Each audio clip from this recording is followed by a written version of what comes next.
Mas afinal, João, o que é esse tal do JavaScript? Nesse vídeo, vou contar para vocês um pouco da história de como surgiu o JavaScript, por onde as coisas começaram a mudar e como o JavaScript chegou no patamar tão alto que ele está nos dias atuais.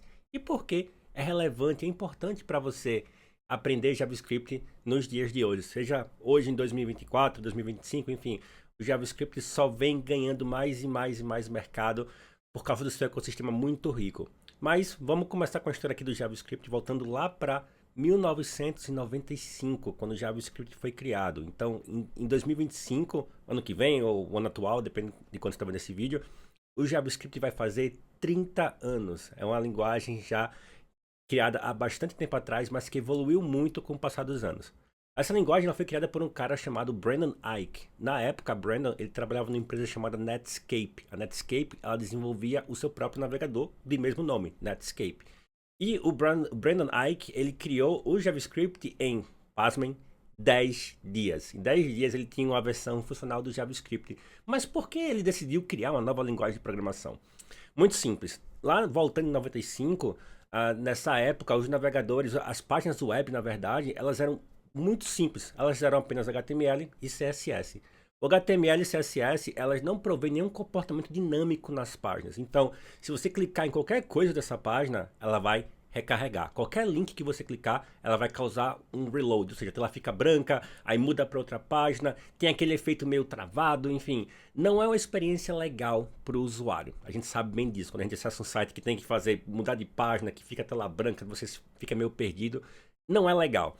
E aí a Netscape sabia disso e queria colocar um diferencial quando pessoas usassem o navegador do Netscape. E esse diferencial era justamente o JavaScript. E a ideia era dar vida, dar comportamento dinâmico a páginas que eram meramente estáticas. Esse foi o grande objetivo do JavaScript. E daí surgiu essa tríade que é HTML, CSS e, por último, surgiu o nosso querido JavaScript. Apesar do JavaScript levar esse nome hoje de JavaScript, no passado ele teve outros nomes. O primeiro nome inicial foi Mocha, depois virou LiveScript e, por fim, chegou seu nome de JavaScript. Mas o JavaScript foi uma jogada de marketing. Na época, tinha uma outra linguagem de programação muito famosa, que até os dias atuais continua sendo muito conhecida, que é o Java. Então, aproveitando-se do nome Java, que já tinha nome no mercado, já era conhecido, já era popular, o que eles decidiram? Vamos colocar JavaScript para também ganhar espaço em cima do nome do Java, que já era um nome conhecido.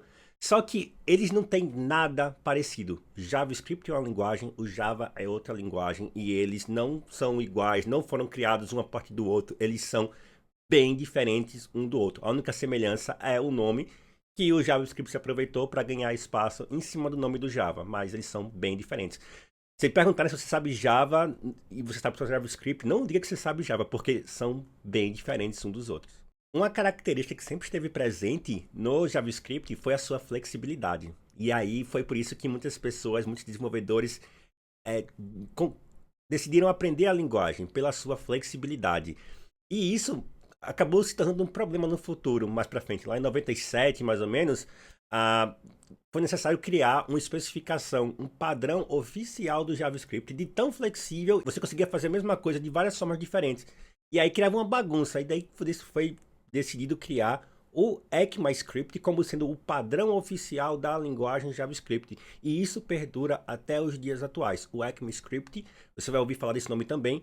Até muitos dizem que é o nome oficial do JavaScript hoje em dia, mas se usa popularmente ainda JavaScript tanto no mercado de trabalho, enfim, como na web em geral, se referencia ao JavaScript. Mas essa questão de diferentes formas de fazer, de virar meio que uma bagunça, o ECMAScript ele veio em 97 para unificar tudo isso e segue dessa forma até os dias atuais. E como eu falei anteriormente, o JavaScript foi criado com o propósito de dar vida a páginas web. Então, você vai ouvir muito falar que o JavaScript ele é capaz de modificar o DOM, D-O-M. E o que isso significa? Basicamente, quando você tem uma página web e seu navegador carrega essa página, ele cria meio que uma árvore com um elemento de cima que é a raiz, é uma árvore invertida. Então ela começa de cima como uma pirâmide. E aí ele vai criando elementos que vão ser exibidos na página, no navegador, com base nessa árvore de elementos HTML. E o JavaScript ele tem o poder nessa árvore, ele pode modificar os elementos, pode adicionar um elemento novo na árvore, tirar um elemento novo, enfim, mudar o valor de elementos dentro da árvore. E isso se reflete no browser, sem que você recarregue a página. Esse é o poder do JavaScript. Essa questão de ser capaz de modificar o DOM, que é essa árvore, que são os elementos do HTML que o browser vai mostrar para você. Esse foi o grande trunfo na manga do JavaScript. E ele foi usado apenas para isso por muito tempo. E aí, modificar o DOM usando apenas JavaScript, que a gente chama de vanilla, que é o JavaScript puro, era algo que começou a ser trabalhoso à medida que as páginas web ganharam mais e mais e mais tamanho. Elas ficaram mais complexas. E aí surgiram bibliotecas em cima do JavaScript para criar uma abstração, ou seja, deixar essa modificação do DOM mais fácil para os desenvolvedores. E aí, algumas bibliotecas se tornaram extremamente populares. Uma delas foi o Ajax, a outra foi o jQuery, que o jQuery até é usado até hoje, assim, em sites mais antigos, ainda existe o jQuery, ele ainda é muito presente, mas é uma coisa mais legado. Hoje em dia tem formas muito mais modernas de você criar páginas dinâmicas, não usando o JavaScript puro, mas usando outras ferramentas que eu vou mencionar mais para frente. Tanto o Ajax quanto o jQuery são bibliotecas aí do JavaScript, eles foram criadas em 2005, 2006, e elas ganharam popularidade com o passar do tempo. Mas o foco dela sempre foi esse, de dar vida, de alterar os elementos do DOM de uma forma mais abstrata e mais simples para os desenvolvedores. E é aí que eu vejo que muitos outros cursos online, gratuitos, pagos, eles meio que se perdem. Porque eles ensinam JavaScript como se a gente estivesse nessa época ainda, onde o JavaScript era usado apenas para manipulação do DOM. Então é muito comum você ver em um curso de JavaScript, vamos começar aqui criando um arquivo HTML e vamos usar o JavaScript para modificar esse HTML. Só que isso é uma coisa já bem datada. Você vê que o Ajax e o jQuery, eles foram criados aí no passado, 2005, 2006. Então é uma coisa ali que já tem quase 15 anos, digamos. Então, veja que ensinar JavaScript dessa forma é ensinar JavaScript como se a gente usasse ele há 15, 16 anos atrás. E não é assim que a gente usa JavaScript nos dias atuais. Tudo bem, o JavaScript ele ainda é utilizado para modificar o DOM quando a gente fala de JavaScript no front-end. Mas isso é feito hoje em dia usando outras ferramentas bem mais modernas que o jQuery, bem mais modernas que o Ajax. E aí eu vou falar um pouquinho sobre o que aconteceu na história do JavaScript que deu esse grande boom, essa virada de chave e onde o JavaScript mudou totalmente.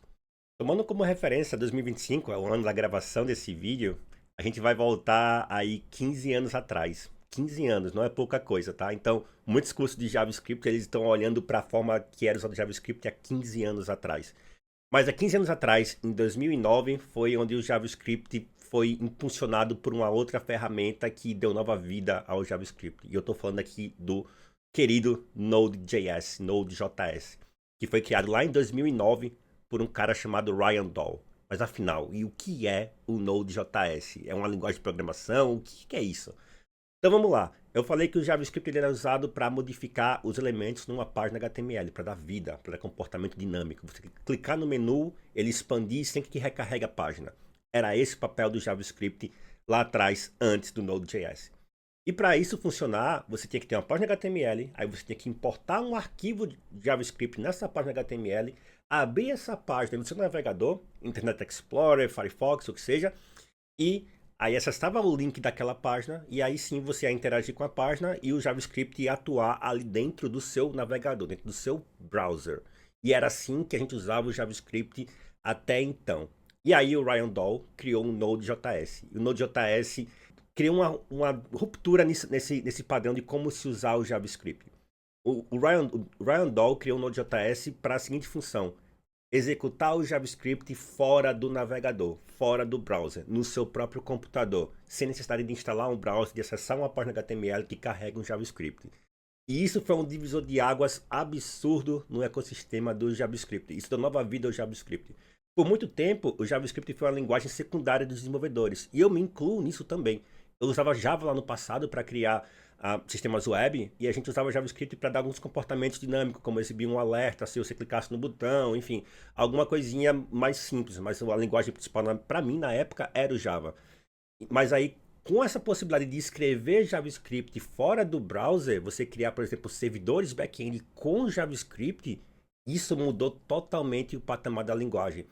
E aí você podia construir aplicações inteiras, front-end e back-end, usando apenas JavaScript dentro do Node.js. Então, o Node.js, ele é como se fosse um browser. Só que o browser, nesse caso, para o JavaScript, o browser é o que a gente chama de runtime. É o ambiente de execução. É onde o JavaScript é executado. Então, o browser é um runtime para o JavaScript. E o Node.js se tornou um outro runtime para o JavaScript. Só que não é um browser.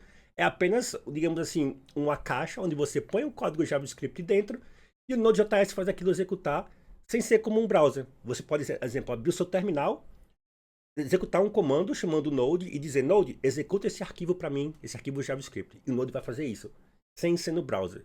E isso pode parecer muito trivial ou até algo não muito importante nesse vídeo, mas isso impulsionou o JavaScript de uma forma absurda. E a partir disso, muitas outras ferramentas foram criadas. E aí, passando um pouquinho por essas ferramentas que foram criadas pós o surgimento do Node, que é um runtime do JavaScript, eu vou incluir os famosíssimos frameworks do front-end, que é o React.js, o AngularJS e o Vue.js. Esses três reinam absolutamente no front-end. Nenhuma outra linguagem hoje em dia compete com o JavaScript no front-end. O JavaScript reina de forma absoluta quando a gente fala de front-end.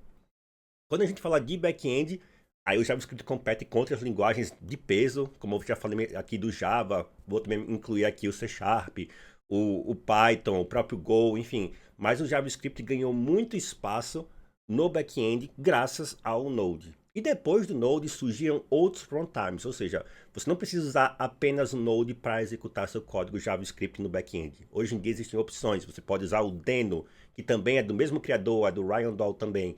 É uma abordagem um pouquinho diferente. Você pode usar também o Bun, que é um runtime mais recente, que se popularizou muito. Até acho que esse ano que saiu a versão 1.0 deles.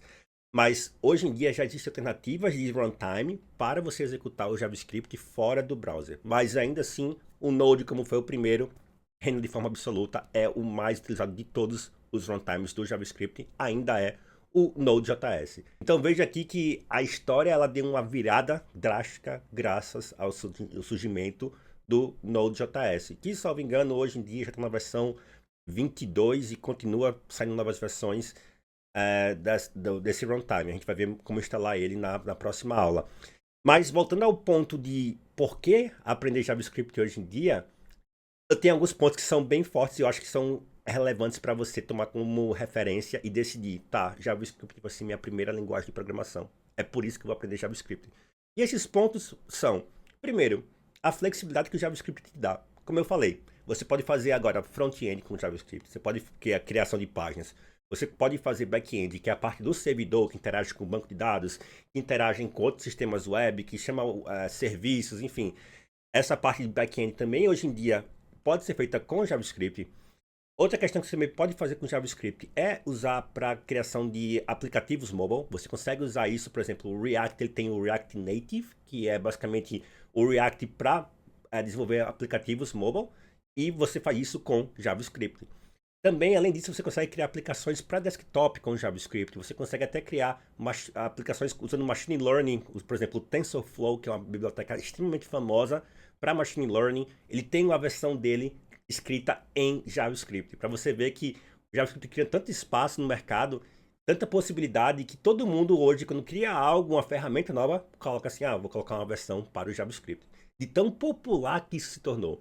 E o legal do JavaScript é isso, é que ele é um ecossistema aberto, muito que cresce graças aos usuários do JavaScript. Então, se você for lá no site do NPM, que é onde tem a maioria dos pacotes hoje em dia que você instala para construir uma aplicação JavaScript, é uma infinidade de opções que você tem, porque é um ecossistema extremamente rico que está o tempo todo crescendo, o tempo todo surgem novos pacotes, novas bibliotecas em cima do JavaScript, graças ao Node.js, que permite executar o JavaScript no back-end. Então, esse ecossistema extremamente rico, a possibilidade de você ser muito flexível, você poder fazer back-end, front-end, mobile, desktop, machine learning, tudo isso com JavaScript também é outra vantagem muito grande. Muitas empresas estão se fechando no JavaScript porque você contrata um desenvolvedor que sabe JavaScript e ele pode aprender essas diferentes áreas, diferentes disciplinas usando a mesma linguagem, o que diminui muito a carga mental do desenvolvedor. É muito mais fácil você fazer back e front ser um full stack com uma linguagem só, do que fazer front com uma linguagem e back-end com outra. Você vai ter sempre essa carga mental de estar acompanhando a evolução de duas linguagens diferentes. E além disso, o JavaScript ele é muito amigável para pessoas que estão começando a programar, porque ele tem uma sintaxe super leve, não é verboso, você escreve poucas linhas de código, você já consegue fazer algo funcional. Então, juntando esses dois pontos, essa flexibilidade e simplicidade de se escrever código com JavaScript, junto com a flexibilidade de você desenvolver diferentes áreas da programação, da área de engenharia de software, utilizando JavaScript, e também o próprio mercado de trabalho, ele está já olhando muito forte para o JavaScript já tem algum tempo. No meu caso mesmo, eu já trabalhei para empresas no Brasil, no exterior, Canadá, Estados Unidos, Alemanha, Espanha, tudo isso usando só JavaScript. É uma linguagem que está muito em alta, tanto no Brasil quanto no exterior. Dito tudo isso, não faltam motivos para você aprender JavaScript. Mas também entenda que o JavaScript ele não é a melhor linguagem do mundo. Não existe essa tal bala de prata, o santo grau, a melhor linguagem de programação do mundo. Não existe, não caiam na falácia de achar que existe tal linguagem que é superior a todas as outras. Não é o caso do JavaScript. Você pode aprender JavaScript agora, usando esse curso, e depois, se você não se identificar com a sintaxe, não gostar muito do como o JavaScript funciona, você pode tentar outra linguagem. Mas a ideia aqui é que você aprenda a programar conceitos de programação que se estendem não só ao JavaScript, mas também a outras linguagens, mas usando o JavaScript, que é uma linguagem que, como eu falei, tem uma série de vantagens de você aprender essa linguagem, ainda hoje em 2024, 2025, enfim, e deve continuar crescendo nos anos seguintes. Dito isso, vamos então aprender como você configura o seu computador usando o Node, usando o NPM, para que você possa executar código JavaScript fora do seu browser, que é assim que a gente vai tocar esse curso aqui. Combinado então? A gente se vê na próxima aula.